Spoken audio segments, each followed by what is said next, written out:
Dad shut himself inside his bunker at the beginning of 2020. He said the world was about to end, and when we didn't believe him, he told us to wake up. It was raining that day. I remember focusing on the water hitting the window panes while my sister tried to change Dad's mind. I knew it was no use. He was too stubborn to listen to anyone except maybe Donald Trump, who had just declared that COVID-19 had pushed the world into a pandemic. Dad wanted us to join him, and when we told him no, he called us brainwashed. He purchased the land before I was born, only because of the dilapidated military facility that came with it. It was abandoned sometime in the 60s, I think. My sister was there from the beginning, even before Dad's obsession pushed Mom away. It's hard for me to imagine what he was like back then. Mom says he was a gentleman, but they married young, and a person can change a lot during those years, and so did Dad. All I remember from him during childhood are the weekends at the bunker, constantly renovating it and stockpiling it with everything he would need to survive down there. We couldn't stop him. He wasn't the best dad, not even a good one, but it was sad to see him go all the same. He was excited, even though he thought that civilization was about to collapse. I guess that happens when you've spent your entire adult life preparing. We had to set up an old radio to keep in touch with him. He didn't trust mobile phones. We didn't hear from him often, just once a month, sometimes less. The last time he radioed in, he said he had found a hidden door. He was going to see where it went. That was 3 months ago. You think he's okay? My sister said.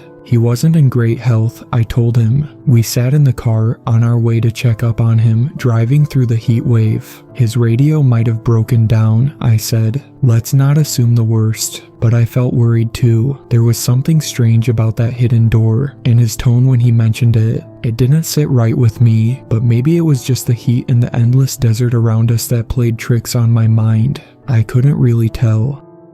It was dark when we arrived. Dad's truck stood where he had left it, beneath some tarp that blew in the chilly, sand-carrying wind. We turned on our flashlights and walked to the cliff above the bunker. The steel door was made to withstand a nuclear blast. Luckily, I owned the only spare key in existence. Before I used it, I banged on the door as hard as I could and yelled for Dad. I worried he would mistake us for intruders and shoot us. If he was confused, and if it was dark, it was a real possibility. I banged again and yelled at the top of my lungs. Dad, are you there? It's me, Josh. Evelyn is here as well. I don't think he can hear you, Evelyn said. I nodded. Dad, I'm going to open the door now. I was 17 the last time I was here. Back then it was the Muslims that were going to end civilization as we knew it. Before that, it was the Russians. Now it was China. There was always something threatening his beloved freedom, and yet he was never truly free. My sister put her hand on my wrist just as I was about to unlock the door. You know, she said, maybe we should just call the authorities after all, and no, I said, he'll fight them. I unlocked the heavy door. A rancid smell escaped the darkness inside. It was the odor of death. I recognized it from when Dad tried, and ultimately failed, to learn how to hunt and let a reindeer carcass rot on the property for weeks.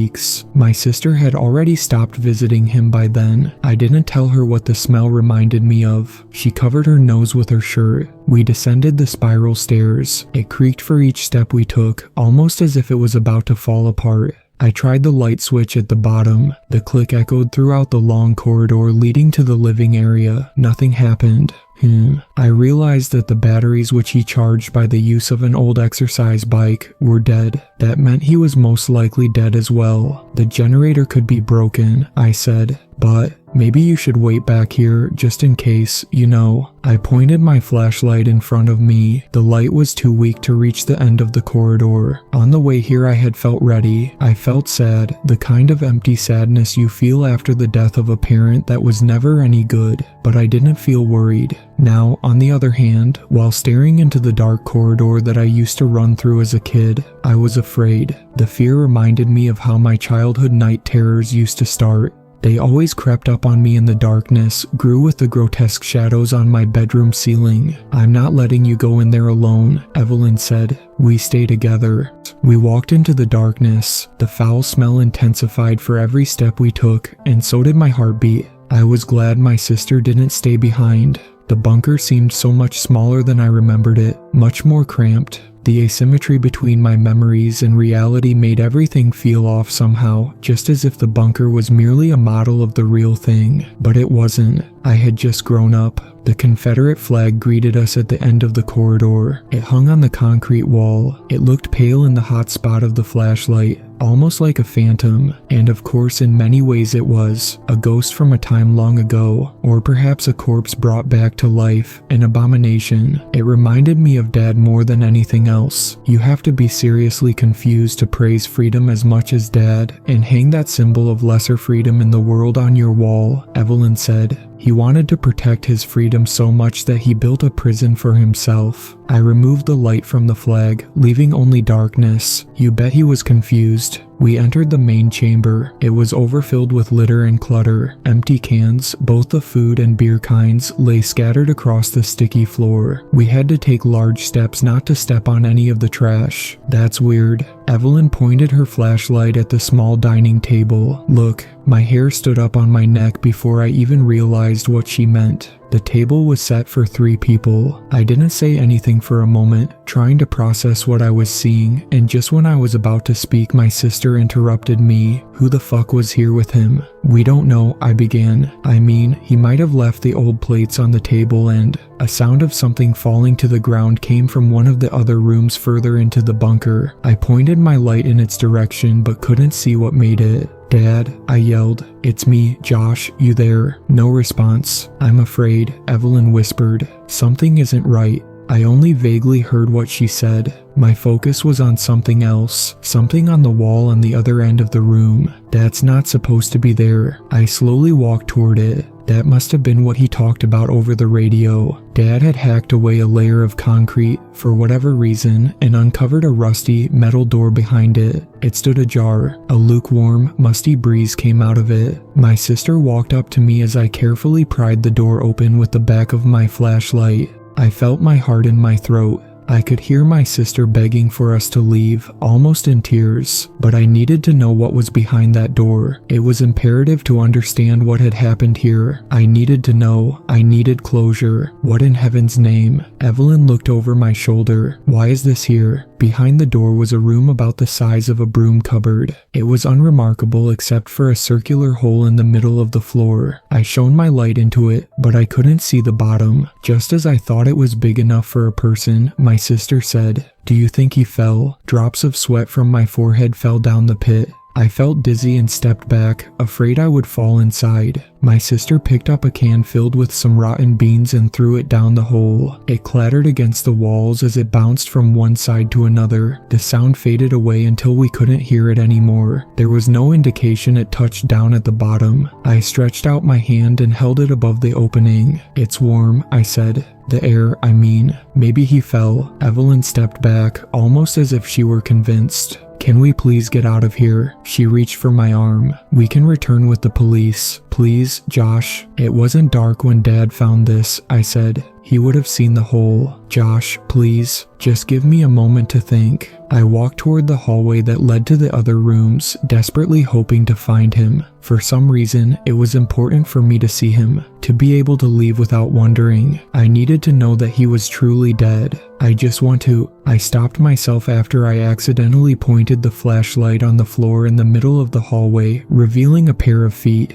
"I think I found him." I ran up to the body. "Wait," Evelyn yelled and reluctantly followed me to avoid being left alone. It wasn't Dad. I screamed upon the realization. My mind couldn't comprehend what I had just seen. I spun around and tried to run away, completely acting on instinct, and crashed into my sister. She grabbed me, kept me still, and as she looked behind me, down at the dead body on the floor, she began to cry while her hands trembled uncontrollably against my shoulders. "Oh my God," she said. How is it possible? It's you. Let's get a fuck out of here," I said. "Move." There was nothing that could explain this, and the more my mind tried to, moving in an endless loop doing so, the dread grew inside me. I only got a glimpse of the body before I panicked, but my sister was right. The half-rotten face was the same as mine, with a bullet hole in the middle of the forehead. We stumbled our way through the living area, tipping over chairs and kicking cans all over the place. And just as we were about to get out of the mess, a familiar voice echoed through the hallway we had just escaped. Josh, it was Dad. We both stopped in our tracks. Is that you, Josh? Dad? I yelled back.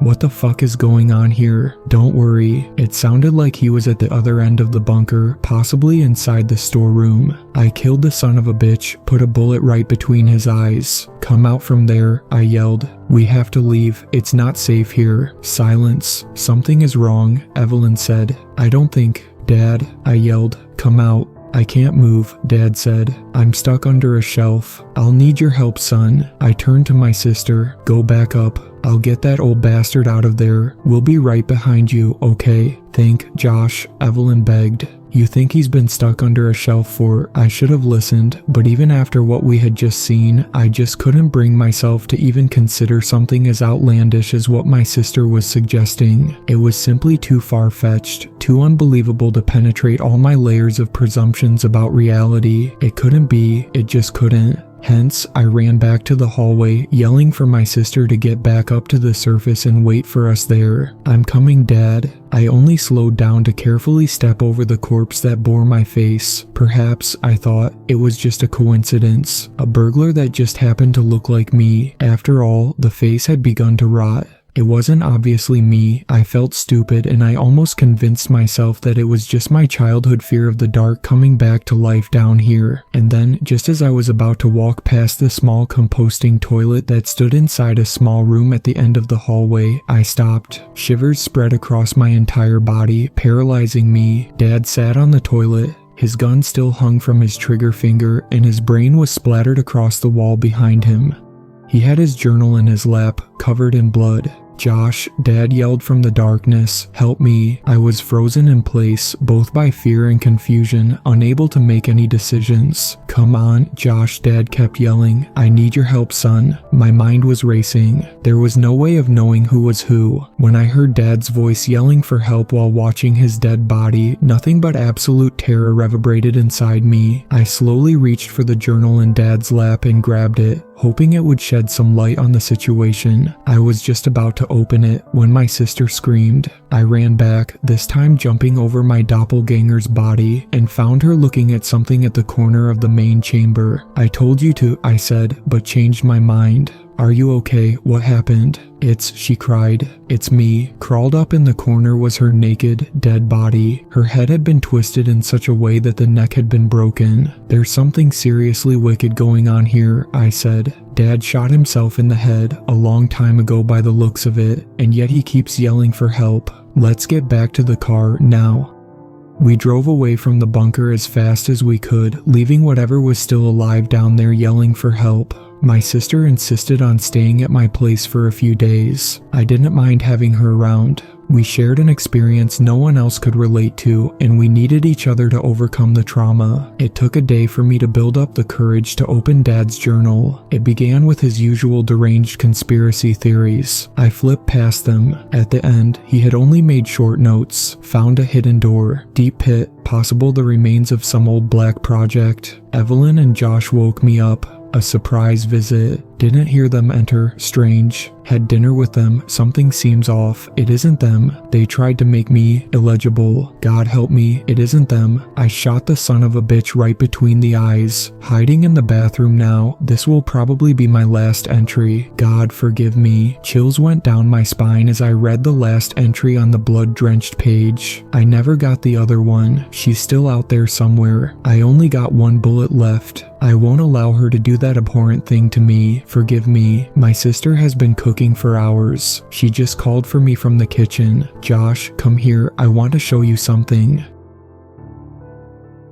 I had a strange experience as a young boy that gave me a lot of anxiety during my childhood. While I grew up, it was my go-to story at camp when we sat around the fire, but in my teenage years, and with the help from my therapist, I came to the conclusion that the story hadn't really happened. I convinced myself that I had constructed the memory based on my earliest nightmares or perhaps on some story told to me before I was old enough to tell fiction from reality. It was a reasonable way to see it. The fact is that you can't really trust your childhood memories, and given how unbelievable this particular memory was, it would have been absurd to still believe in it as an adult. So I stopped thinking about my story, stopped telling it to my friends, and continued on with my life. At least, that was until last week when I was visiting my mother. I found something in her attic, and now I feel compelled to tell my story once again. I was 7 years old. At the time, I lived with my mother in Stockholm. I didn't have any friends, not because I was disliked by my peers, but because there weren't any kids my age in the neighborhood.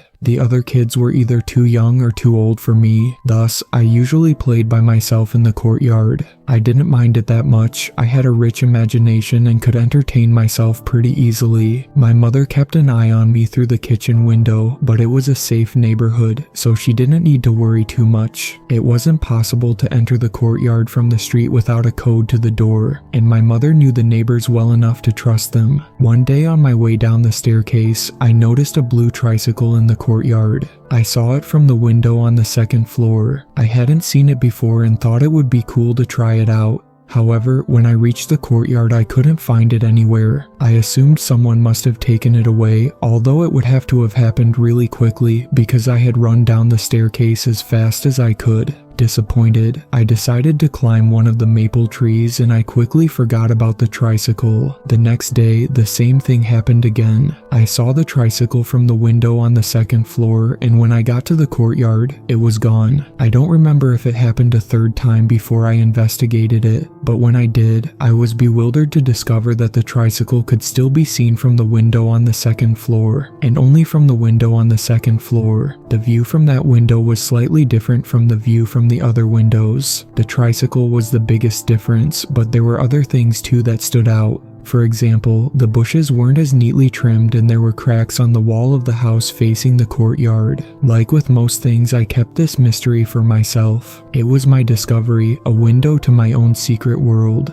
At least that was how it felt. Every time I went outside to play, I took a few moments staring out the window on my way down. One time, a neighbor found me looking out of it. She asked what I was looking at, unable to notice the small differences that had caught my eye. I guess her adult mind simply couldn't find a reason to pay the view from the second floor any special attention. No one did, except me. I told her that I was looking at the birds, even though I didn't see any birds. In fact, I hadn't seen a single living thing on the other side of this window. It didn't register that might have been a bad sign. Instead, I thought it made my secret little world peaceful. I loved to be alone, and the world with the blue tricycle seemed to be the perfect place for it. I don't know how many days passed, but at some point, my curiosity got the best of me. It was October, or at least sometime during autumn, because I remember the yellow leaves on the maple trees. I sneaked out of the apartment before my mother woke up. It was right after dawn. I climbed up the window frame in the staircase. A light rain fell over the courtyard, at least over this version of it. The second floor wasn't that high up, but it was still too high up for me to jump out of without hurting myself. Luckily, the window lay just next to the downpipe of the rain gutter, which I could use to climb down. I was a good climber. My mother always tells me I learned to climb before I learned to walk,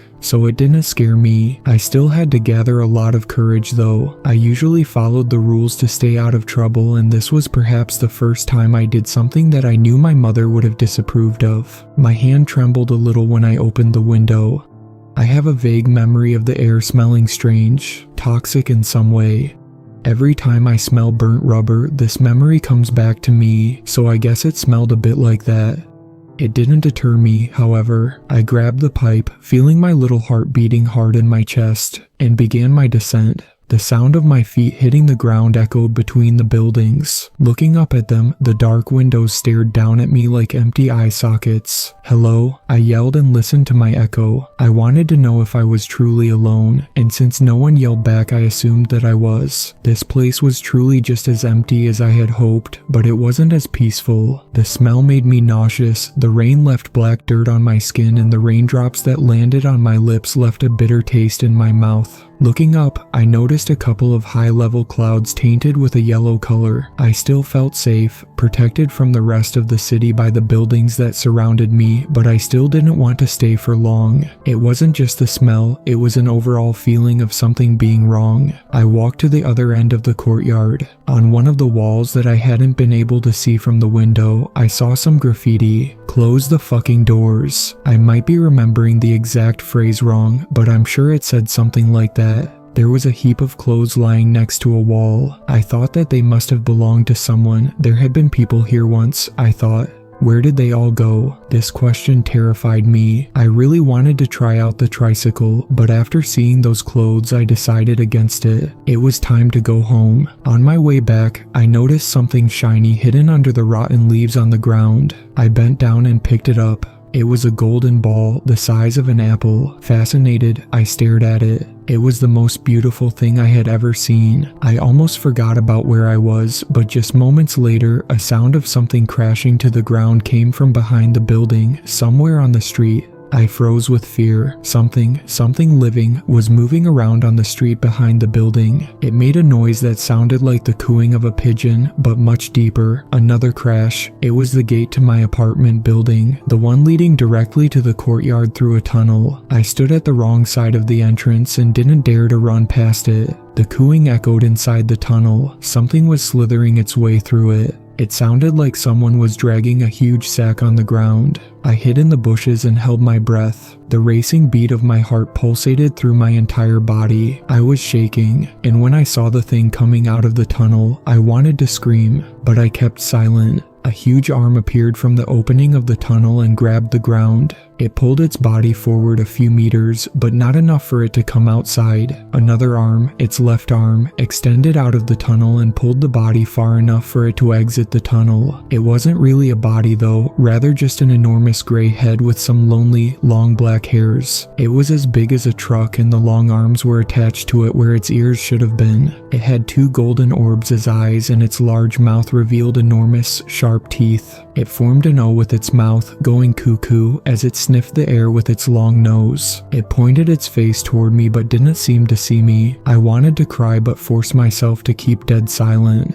Since it didn't have any ears, it probably wouldn't have been able to hear me anyway, but in my state of panic, I didn't think of that. It began spitting something in different directions. One of the things landed just next to me. It was a golden ball, just like the one I had found under the leaves. Seeing my reflection on its surface, I realized they were eyes. That was why it had come when I found the first ball, and that was why it had found me now. Cuckoo, cuckoo. It began to crawl toward my hiding spot, licking its lips while cooing excitedly. I had to run. I closed my eyes for a second and then I bolted for the pipe. As soon as I appeared in front of its larger eyes, it began to scream like an infant but much, much louder. I didn't look back, but I could hear it rapidly dragging itself after me. With shaking hands, I grabbed the pipe and began to climb. The screams from the saggy, gray head hurt my ears. When I was just about to climb inside the window, the creature was beneath me. It reached for me with both of its unnaturally long arms. My eyes were burning from the muddy rain that fell into them. I screamed out of pain and terror and blindly pulled myself inside, a fraction of a second before the creature would have grabbed me. Somehow, I don't remember how, the window cracked as I fell down on the granite steps of the staircase. There was a loud bang and the crying from the monster outside stopped in an instant. I got up, rubbed the rain out of my eyes, and looked outside. The blue tricycle was gone, and so was the slithering beast. My own world had returned outside the window, possibly because it broke. I got into trouble for sneaking out and for breaking the window. I'm not sure if I ever told my mother the story at the time, but if I did, she most likely took it as a way for me to escape my responsibilities. As I said, over time I stopped believing this story. I blamed my wild imagination. After all, it was the most reasonable explanation. But last week I visited my mother to go through my old stuff before she gifted it away to charity, and that was when I found it. There was something heavy in one of my old toy boxes. I swallowed nervously. A drip of sweat ran down the side of my head and I opened the box with trembling hands. It was the golden ball that I had found that day. As I saw my reflection on its shiny surface, it instantly felt as if someone or something was watching me from far, far away, or maybe just from the other side of a window.